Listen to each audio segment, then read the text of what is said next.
Mhm.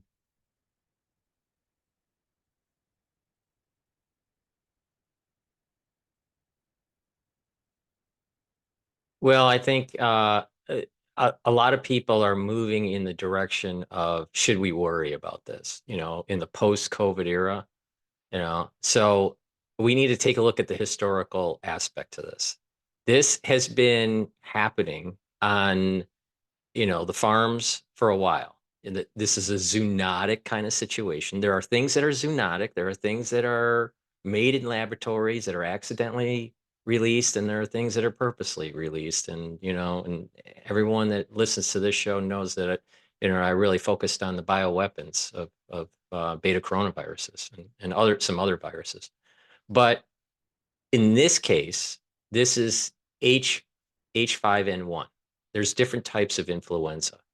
There is swine flu, there's avian flu, there's human flu, there's different types of flus.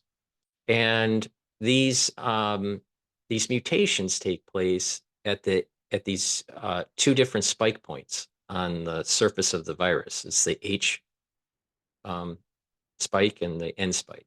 All right. And it's a resorted, it's a segmented genome. So there can be a reassortment and a mixing between H and N. That's how they get the numbers. Okay. So people get all worried when they hear, oh, there's this thing called H5N1 and the cattle has it. Well, birds fly around. We're in the United States. It's springtime. You're going to see more birds flying around and going to pastures and going to different farms, right? And the livestock is going to have interaction with these birds, all right? So there's going to be incidences where you're going to have more avian flu in livestock. This is a common thing. This is not an uncommon thing. If there were several years ago, have been incidences of different types of avian flu, especially H5N1, getting into livestock. About a year ago, there was some stories in the local news about cattle getting it. Okay. Now, people need to keep in mind the research labs do supercharge H5N1 and other types of viruses for influenza. The problematic one is going to be H7N9. So if I heard in the news H7N9, I would start screaming, worry, danger, danger, Will Robinson, right? So, so that's not the case, all right? But H5N1 there's a supercharged H5N1 in the laboratory. So I did a show last night, talking about don't worry about it. This is a zoonotic thing that's natural that will die out. But there are supercharged ones in the laboratory that, if leaked out, could be problematic. That's not really what's happening here. So my take on this is there's going to be a disruption in the milk supply in these local markets in Texas, Michigan, and Kansas. There are two other states that might be problematic. That I don't think the testing has been validated yet with the cows, but they did find H5N1 in the milk supply of these cows. Now, this milk gets pasteurized. Most of any pathogen that's in the milk, it would be destroyed through the heating. There's also a process called ultra pasteurization, which is another layer of killing off pathogens. But when a cow is infected, let's say by this avian influenza, or sick for some other reason, those dairy cows usually uh, let down less. So the milk that they produce is less. So even if an infected cow's milk gets into the supply and then it gets pasteurized or ultra pasteurized, the chances of it being problematic for humans is really, really low. Now there has been there's at least one incident, I believe it's in Texas, where the panhandler, I think it's what they call them on the farms, but the ones that are actually working milking the cows, right? because this is automated. One of them did contract H5N1. Now, there's no evidence in this situation where it's human-to-human transmission. And we have to also remember that these types of influenzas are different than human influenza, and the receptors are different. And so for H5N1 to be super problematic in the human population, it would have to gain function to be able to attach to the upper respiratory receptors versus the lower respiratory receptors. This is the reason why avian flu is hard to contract, because it has to be deeper into the lung. So there has to be a gain of function that takes place. This did not happen. So that's why it's like, yes, it's, it's fodder in the news and people are going to be knee jerking and getting worried. But in this particular incident, I am not worried about this.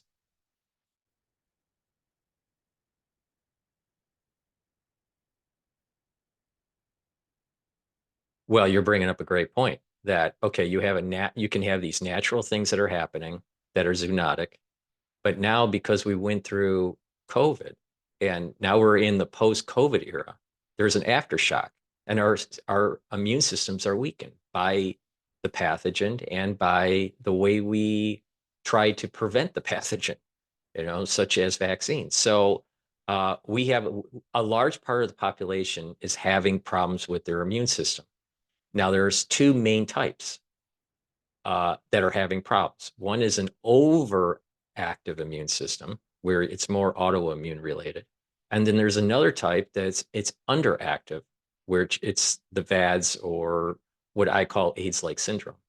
Now, when you have an reacting immune system, for whatever reason, there's a few mechanisms on why this is happening, then you're going to be susceptible to opportunistic infections. That is parasitic, that's bacterial, that's viral. So you're right that you could have a zoonotic situation. And if the farmhands had an immune system that was not working correctly, was downregulated, then their susceptibility to normal bacteria or normal viruses that they would be around on a regular basis on the farm could be very problematic for them. The thing is that people grow their channels through these incidences, all right? And what you find is the ones that really are giving you true information, they get heavily censored. And a lot of times, especially during the COVID era, we lost several channels. The ones that were like trailblazers, and I lost 2 channels on YouTube. They were nuked. And you have institutions that go after you. If you're a practicing physician, the physician community will go after you. If you're in school, the school will go after you, or the AMA, or some sort of institution, or some sort of body that governs individuals. Now, I always question people that cover the crisis and that grew channels and didn't lose channels. All right. I was on I don't know if his first name's Steve. I always called him JWTV. All right. All right. All right. Or JW. So JW interviewed me early on. All right. And I will dig up the show and replay it. I begged him to use his channel to warn the public that we were going to lose our constitutional civil liberties, and there was going to be the mandates, enforced vaccines, and lockdowns and all this stuff. And the first thing that popped out of his mouth was, "What's going to save people is liquid, colloidal silver." And I at the time I wasn't even selling supplements, but I said that's the wrong philosophy. You can't have a prepping mentality. You have to have an acting mentality. See, I view preppers maybe a little different than most. I view them as almost that they're almost digging in and not being, it's not a fully passive strategy, but it's a self-centered, I'll call it a self-centered passive strategy versus versus an active strategy. Well, you could do both, where you can be an active participant to try to save our constitutional freedoms and prepare. Yeah. But if you ask most preppers buy gold, buy guns, buy a Bible, and let the world go up in flames. Very few people are willing to actually be have a similar ethos as, let's say, people that were at Valley Forge during the Revolution. And even during the Revolution, many people at Valley Forge left because it was too damn cold, and they bailed out and abandoned George Washington. So JW, I believe, is a vet. I believe he served in the military. I don't know what branch. I suspect maybe the Navy, but I could be wrong on that. But I think he's a military guy. But but on his show, I've seen his latest stuff. All right, maybe about a week ago, and he's creating a fear. And people buy into it. It's like fear porn.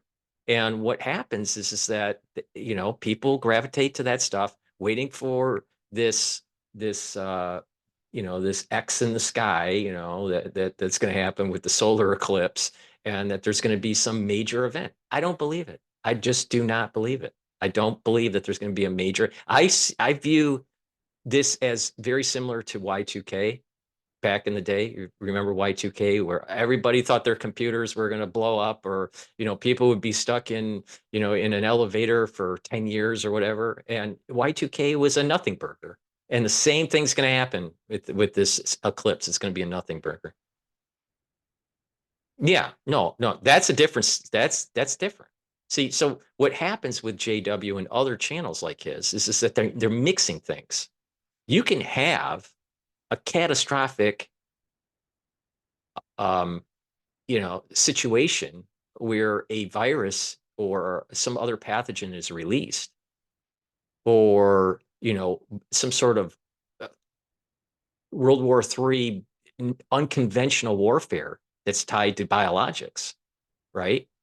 And you don't have to. It's not necessarily going to be coincident with some sort of solar eclipse. It's too. Yeah, so I do think we are marching into unconventional warfare, especially with what's going on in Europe, in Asia, in the Middle East.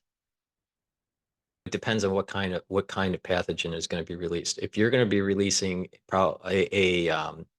a respiratory infection, then you want to release it where people are close together indoors. It's most likely during the late fall, early winter months.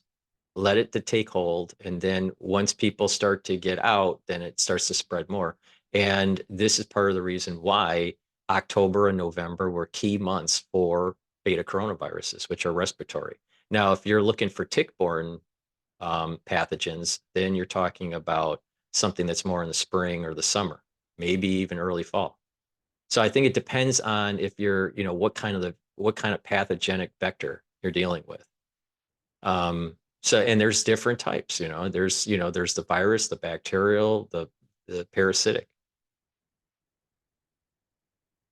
I'm very worried about H7N9, which seems to be the most pathogenic, most worrisome for humans, that's been supercharged in the laboratory for influenza. There's, but it's not just that. I mean, there are many labs across the world that are, and this is why I'm against this gain of function research. There are many labs that are supercharging pathogens to a point where, if they get out by accident or they're used by the military industrial complex, could harm a lot of people. And we're talking about in the millions. Now, uh, the cocktail thesis is dealing with the beta coronaviruses that Barrick's lab and Wuhan's lab played around with, where there are chimeras, where there's this blending between beta coronaviruses, the SARS platform. All right, it's a platform now. So it's the SARS platform with influenza, or a SARS platform with HIV. So these laboratories can literally take aspects to HIV and put it into a large genomic package like a beta coronavirus or the SARS platform, and now turn HIV into something that is aerosolized or something that is respiratory instead of fluid, right? And so, and that's something that would never happen in nature.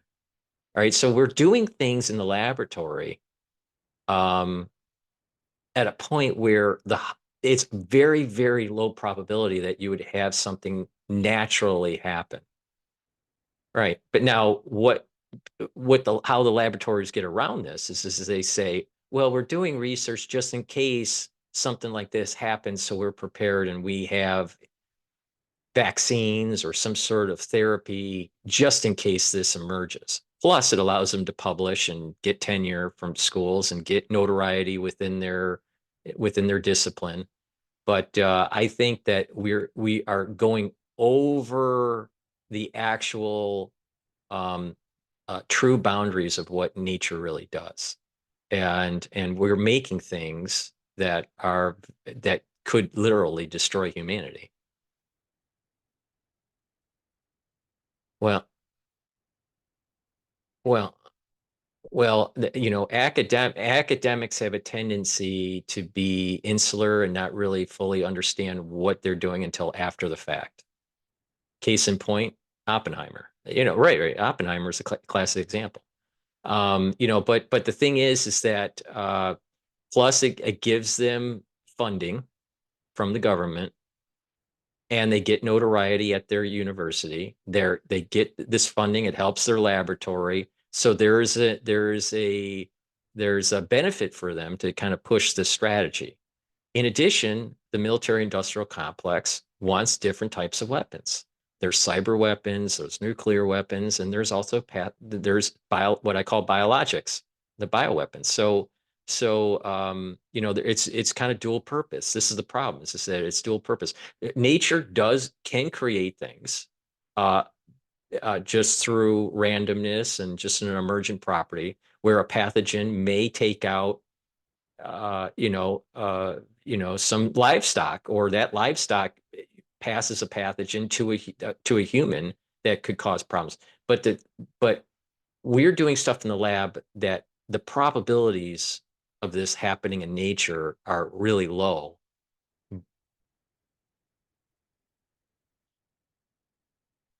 I think, the thing is that it, it, it, there is a middle ground. There are going to be pathogens that are in the permafrost that get released. All right. But with the Spanish flu, it was only problematic because the populations at the time didn't have an antibody for it. But once the population started to build up antibodies, then it died off. All right. So a a pathogen, one part of the function of it being problematic for humans is, do we have an immune system that can respond to it? And how long does it take for it to boot up? All right. So, I view this as kind of like, a little bit in the middle, so. So there's been a report, there's an annual report that gets published by the Cancer Institute in the United States, the American Cancer Association, I think it's called. But, and cancers have been going up. It's people are hearing the term turbo cancer. And what turbo cancer basically means is twofold. One, individuals that are they're getting staged faster, meaning that they're going through the stages of cancer faster, like going through stage 1 to stage 2 or stage 2 to stage 3 quicker. In addition, they're getting um, the prevalence is at a younger age. So cancers are becoming more prevalent in the population. They're becoming more prevalent at a younger age, and the speed through the stages are increasing. So this term turbo cancer has been in kind of the layman world, right? Now, I have seen many people complaining about colon cancers, breast cancers, um, and leukemias, um, you know, in a post-COVID era. All right. What is interesting is pre-COVID, cancers were at the was kind of flattening out, or actually in certain cancers, because of detection, was starting to go down in prevalence for new cancers. So so you have this flattening in total cancers in the United States for about 3 years pre-COVID. And then all of a sudden, in the post-COVID era, they start to march up again. Now, the cover, as you were talking about with the whole permafrost stuff, the cover is, well, during COVID, there were less people being screened because people stayed at home. They couldn't. But the thing is you're talking about the screening that they're talking about. We're talking about maybe 1 year. And there's no way that less screening would propagate itself this far out since 2020, because we're most of that lockdown was in 2020 and the very early of 2021. All right. But in the United States, because we're talking about data coming from the United States, most people were roaming around after 20, in the second quarter or third quarter of 2021, at least in New York. I mean, I would assume that was the same in the Midwest, right? So it doesn't it for me, it doesn't seem to truly explain what's going on.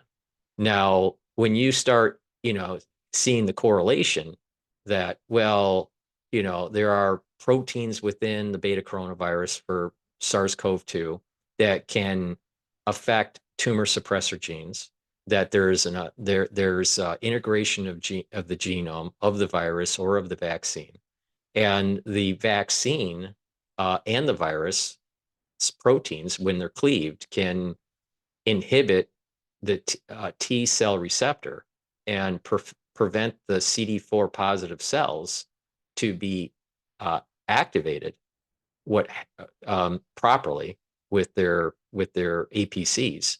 What happens is that the immune system is not working correctly. So you may have a proper CD4 positive count, but the effective CD4 is down because it's inhibited by the S1 subunit of the spike that's either in the vaccine or on the virus. So the point here I'm making is that we went through a major event, pathogenic and therapeutic, with the administration of this vaccine that has affected people's immune systems. And so, so that's how I see this. Yeah. So I've been starting recording people audio to help protect their privacy that have long COVID. All right. I've had 2 people talk about it. I've known many more. Actually, I've had 3 people talk about it, but the long COVID nurse talked about it in 2022. But I have been interviewing these people, and they are explaining their experience with long COVID. And um, it's not just taking the vaccine. There was one that didn't take the vaccine and had COVID, I believe it was twice. And then there was another one that took only one shot of the vaccine. I believe it was Moderna. They didn't take the second one. And they contracted it 3 times, the SARS-CoV-2. So, and then, these symptoms of long COVID, and it's a plethora of symptoms. Some of it is dealing with mental acuity. Some of it's dealing with kidney function. Some of it's tachycardia, problems with their heart. Some of it is sleep disorders. Some of it is nervous system disorders, taste, smell, hearing problems. So there's lots of different symptoms of long COVID. and it's all over the map in terms of age group, and also severity. Some people think, oh, it must only happen with severe cases of COVID. No, it could be a mild case of COVID, and they can get long COVID. So, what has I was interviewing this woman that's in the United States, and she taught me something. Actually, you have to listen to a patient. You'll be amazed. The doctors that maybe are listening, listen to patients. They'll actually teach you medicine. And she was trying to find a way to treat her symptoms, and she started explaining that she was reading some of these books from MDs, and some of them were from maybe also chiropractic doctors, but that they were explaining that part of the symptoms for long COVID, and I think you'll appreciate this, Eric. Part of the symptoms of long COVID is related to the nervous system. So we have a parasympathetic and a sympathetic nervous system. And so a lot of these patients are having problems with cranial nerves. So we have 12 cranial nerves. One cranial nerve one is for smell, and we have two cranial nerves for taste, right? So and hearing, we have cranial nerve 8. So different nerves control different functions. All right. So along the spine, you have nerves coming off, but you also have cranial nerves that control things. Well, cranial nerve 10, which happens to be the vagal nerve, helps to control the heart. And so if it's not working properly, you will go into default. Well, default is a fast heart, not a slow heart. So there's a disruption, it seems, in the sympathetic nervous system. So there's the sympathetic nervous system, the parasympathetic nervous system. The sympathetic nervous system is fight or flight. All right. The parasympathetic is rest and digest. So it seems as though people that are fearful, and this is where JWTV comes in, if people are in fear on a regular basis, they're more in the sympathetic activation of the nervous system. So when you're activating the sympathetic nervous system on a regular basis, it seems as though it's exacerbating the long COVID symptoms or the syndrome, because it's a myriad of different ailments that patients have, and not all patients are the same. So what this patient did was she tried to calm her system down by doing breathing exercises, by realizing, stay away from negativity, negative people, negative news. Try to be in a more calm state. It's hard, but by doing that, you're activating your parasympathetic more often than your sympathetic. Well, I think that it's more when people say, oh, it's in your head or it's psychological, a lot of people think it's not real. I am the opposite. I think that psychological vectors can activate real pathology, right? So, do I think that there's some sort of smoky ink that's floating around that people get into? No, I don't think that. But I do think that if you're watching news that is negative, if you're with people that are constantly negative, if that it's gonna start raising your cortisol levels. And this is why in the early days of long COVID, I I was thinking, and I still think this, that it's an autoimmune disease. It's like lupus. All right. But the thing is that what the long COVID patient told me, taught me really, was is that it's this overstimulation of the sympathetic nervous system. Now, when this happens, you're going to have more cortisol in your bloodstream. You're going to have pro-inflammatory cytokines, and you're going to have an immune response. So your body is going to be inflamed and attacked. So there's going to be a lupus-like aspect to this with the fatigue and all this. So there isn't, that's why I said that it's not so easy to categorize what long COVID is. It kind of is sort of like lupus. It's kind of sort of like an autoimmune disease. But there's activation of the cranial nerves and this activation of the sympathetic nervous system and this there's actually there's a pro-inflammatory profile in the serum.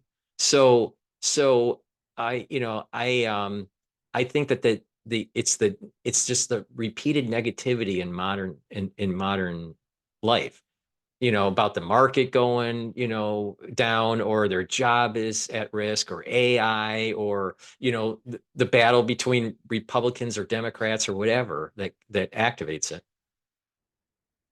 with the stock market.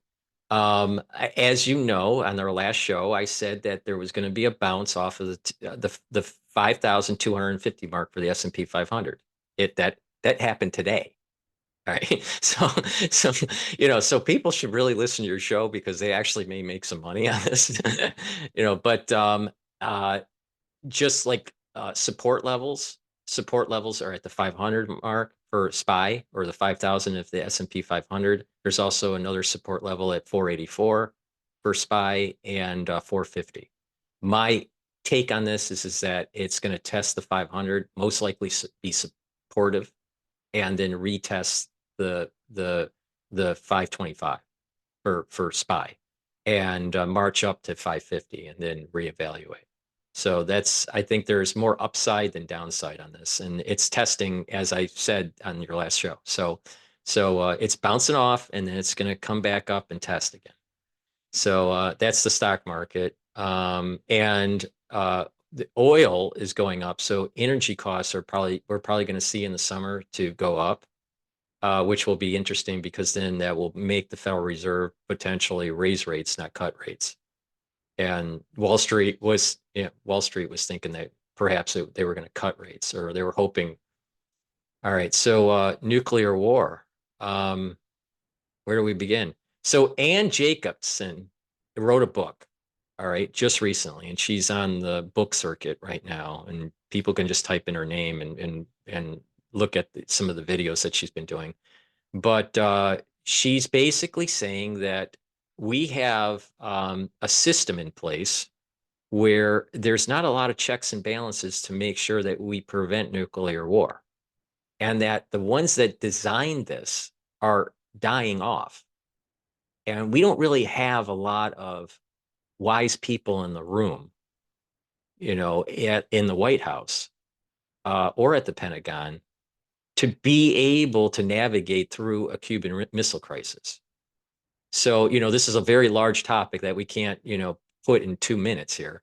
But the thing is that it's problematic because we don't have really wise people in the room, and that the probability of an accidental miscalculation between Russia and the United States, or the United States and China, is increasing. So, so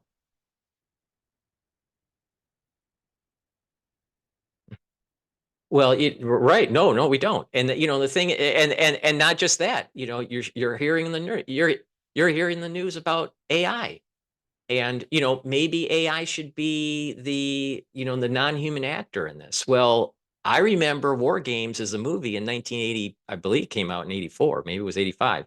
But with there was the famous movie about Whopper, and they wanted to put the missiles on a computer, and there would be no human intervention. Well, the movie was teaching us, don't do that, because when you do that, there will be no winners in this. Well, please go to my store, the-studio-reykjavik.com, and get the health supplements that I offer. I have structural nano silver, I have C60, and I have a plethora of other supplements that'll help to boost up your immune system.